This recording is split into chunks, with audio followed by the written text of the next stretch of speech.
வணக்கம் நண்பர்களே, என் கையில் இருக்கிறது தான் குப்பை மேனி அப்படிங்கிற மூலிகை. குப்பையாக இருக்கக்கூடிய மேனியை துலங்க செய்யக்கூடிய தன்மை வந்து இந்த குப்பை மேனிக்கு இருக்குது.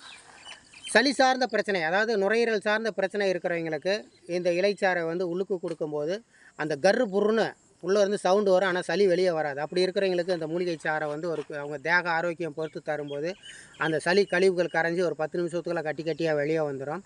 குழந்தைகளுக்கு வந்து பார்த்திங்கன்னா ஒரு 5 சொட்டு 10 சொட்டு, ஒரு வயசுக்கு மேற்பட்ட குழந்தைங்களுக்கு இது மாதிரி அந்த சாறு கொடுக்கும்போது அவங்களுக்கு கீழே கழிச்சல் மூலமாக அந்த சளி கழிவுகள் வெளியில் வந்துடும்.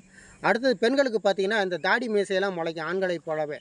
அவங்களுக்கு கஸ்தூரி மஞ்சள், குப்பைமேனி, வேப்பிலை 3 சம அளவுக்கு எடுத்து அரைச்சி எங்கெல்லாம் தேவையில்லாத முடி இருக்கோ, தாடி மீசை இருக்கோ அந்த இடத்துல வந்து நைட்டில் தடவிட்டு காலையில் வாஷ் பண்ணாங்க அப்படின்னா ஒரு 10-15 முறை சிட்டிங்ஸு, அதாவது 10-15 முறைக்குள்ளே அந்த தாடி மீசை வந்து அவங்களுக்கு வந்து உதிர்ந்துடும், மறுபடியும் முளைக்காது. அடுத்து பார்த்திங்கன்னா மூலம், பௌத்திரம், இதுக்கெல்லாம் வந்து அற்புதமான மூலிகை இது. தோல் சார்ந்த பிரச்சனைகளை தீர்க்கக்கூடிய எளிய மூலிகை வந்து இந்த குப்பைமேனி. இதை பற்றின மேலும் பதிவு அடுத்த வீடியோவில் வரும். நன்றி, வணக்கம்.